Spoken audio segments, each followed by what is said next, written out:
많이 그런 꿈을 꾸고 있습니다만 아직 나라에서 이루어진 세상은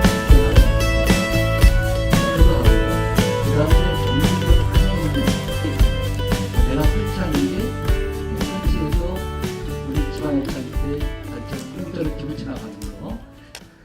자, 다음은 음악파트 재건축 위원장을 맡고 계시는 이정돈 위원장님. 예, 방금 소개받은 음악파트 재건축 위원장 이정돈입니다. 앞에서 발제하신 그 고중환 교수님의 그 맨 마지막 말씀에 대하여 음악파트의 주민 제한 동의서를 받는 이 시점에서 주민위원장으로서의 막 피부로 와닿는 게 굉장히 많습니다. 정부나 서울시의 정책이 과도한 그 용적률 제한 등 현실적으로 불합리한 관행이 개선되어야 된다는 점에 공감하며 소중한 말씀 많이 들었습니다. 전문가이신 학자님들과는 저는 전문가가 아니고 재건축 현장에서 실무를 책임지는 추진위원장으로서 현장에서 부딪히고 느낀 일들을 정부나 서울시에 꼭 개선하고자 간절히 갈망하는 마음으로 몇 가지 방안을 말씀드리겠습니다. 먼저 재건축은 시간이 돈입니다. 사실은 작업 시간이 길어지면 사업비라든가 이런 이주비 기타 많은 비용들이 들어갑니다. 이런 상황에서 서울시나 정부 측에서 사전에 우리 그 주민이나 조합원들하고 사전 동의 없이 일방적인 계획 도시라든가 이런 계획해서 굉장히 마찰을 빚고 있는데 저희 음마 같은 경우가 얼마 전에 이런 갈등을 1년 반 동안이나 싸워보면서 풀어냈습니다. 이러한 시간이 돈인 이 재건축에 엄청난 비용은 천문학적인 금액입니다. 이런 것을 고스란히 주민들의 부담입니다. 주거 복지 차원의 주택을 극복하는 정책 차원에서도 어느 지역이든 예의 없이 일방적 정책 구실을 바로 잡아야 된다고 봅니다.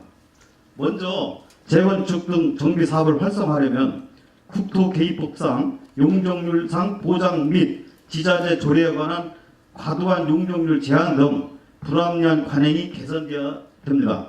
용도지역 변경으로 상향된 용적률의 일부분은 공공기호 사이에 환원되어야 마땅합니다. 은마의 경우 소유주 설문조사 결과 1:1 재건축, 임대주택 건설, 역세권, 일부 면적, 준주거 지역으로 용도지역 상향을 희망하는 소유주의 의견에 따라 주민 제안서를 11월 중에 강남구청에 제출하고자 정비계획 용적률 308%로 주민 제안 동의서를 받고 있습니다. 준주거 지역으로의 용도 상향이 다른 분들은 미쳤다고 생각할 수 있습니다. 현행 도정법 시행령 13조의 2항에 의하면 1:1 재건축의 경우 조합원 분양아파트 30%까지 확대가 가능하고 서울시의 경우 조례와 정비 기본 계획에서 임대주택 건설 시에만 용적률 300%까지 가능합니다. 서울시 관내 재건축 지구의 1:1 재건축은 서울시의 제도 개선 및 미비로 30%까지는 확대가 불가능합니다.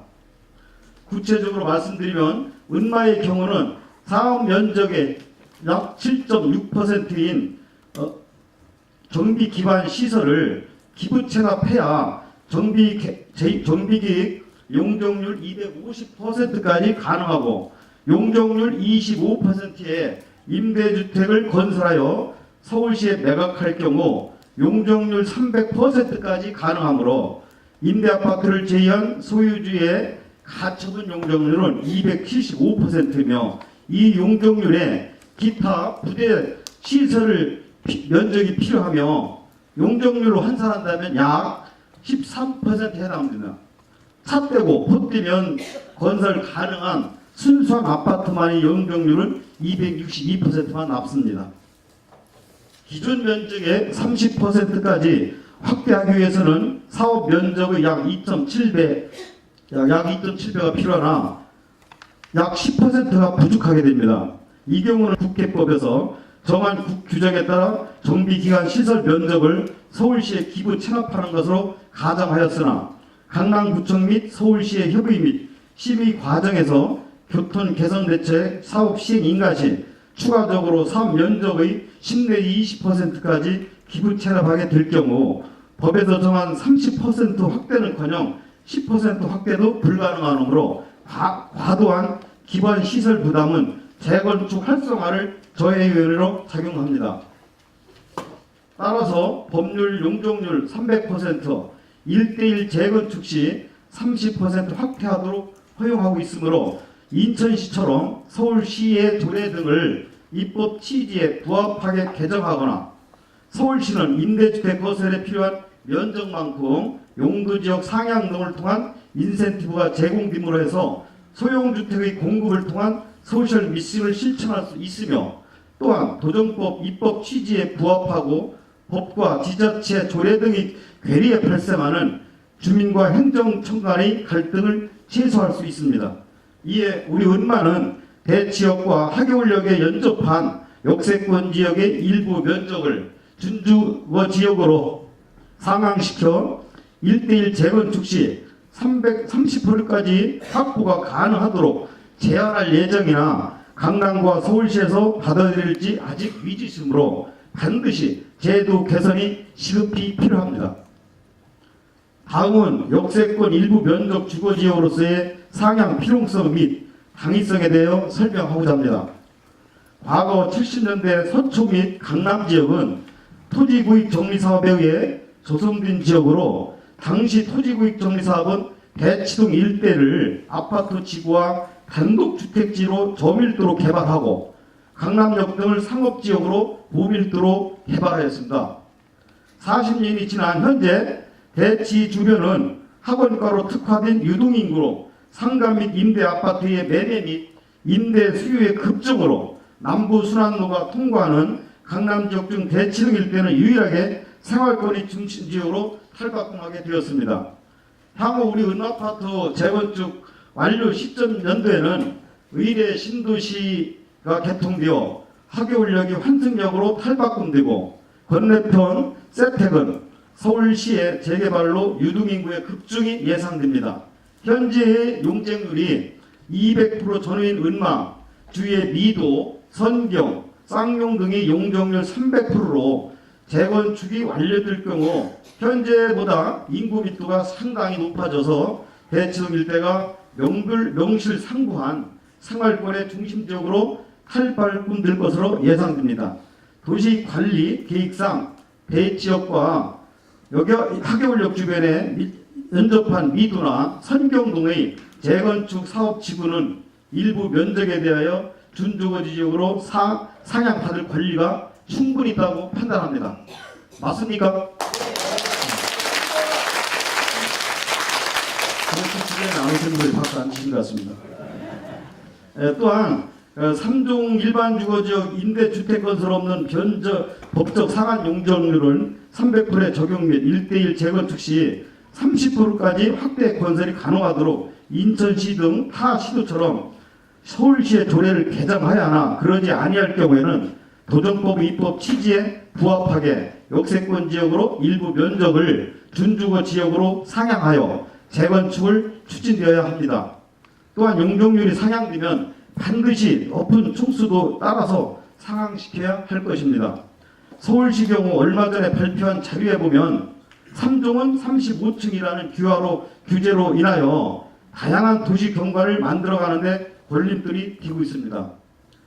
그러므로 정비사업구역이 입지 여건에 따라 35층을 훨씬 넘을 수도 있고 아니면 상대적으로 35층 이하도 건축할 수 있게 해야 하나 바람길이나 통경축이 하는 것을 만들 수 있지 않겠습니까?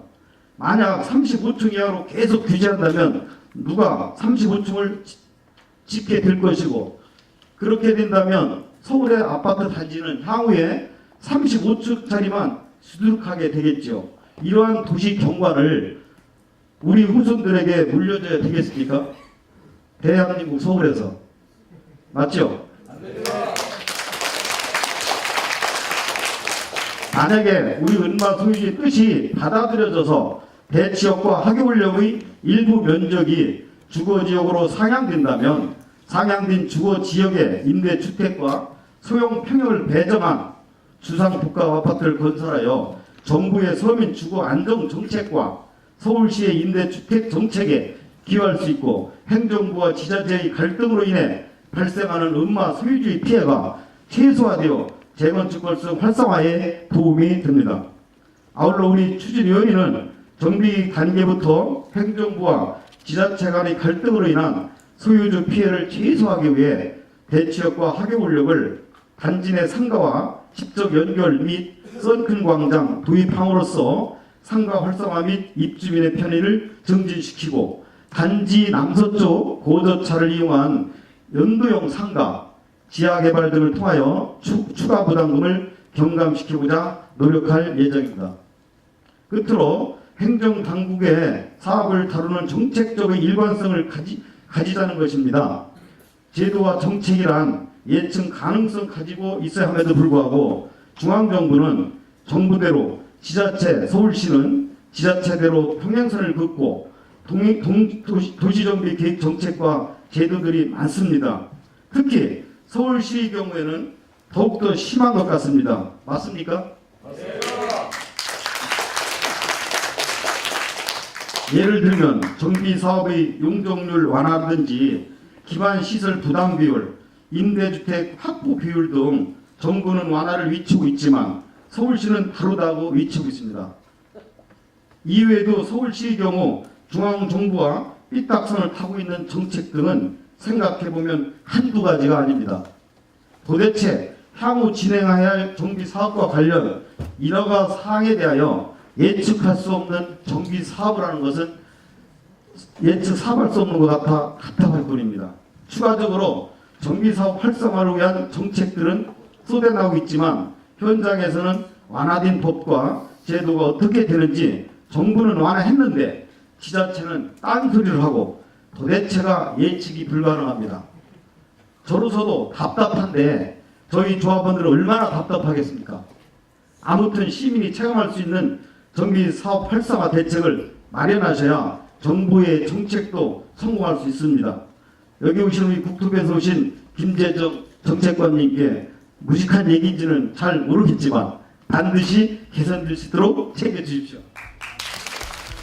재건축 현장에서 실무를 맡고 있는 추진위원장으로서 오늘 국토부 정책관님도 오시고 또 부동산 전문가이신 교수님들을 모시고 이렇게 토론을 해보니까 새삼 실감이 납니다.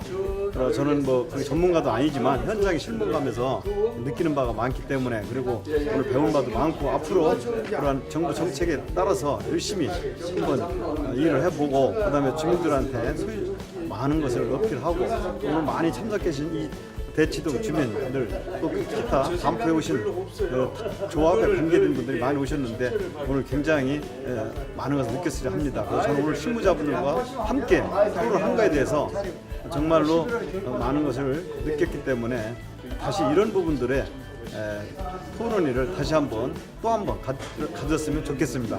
감사합니다.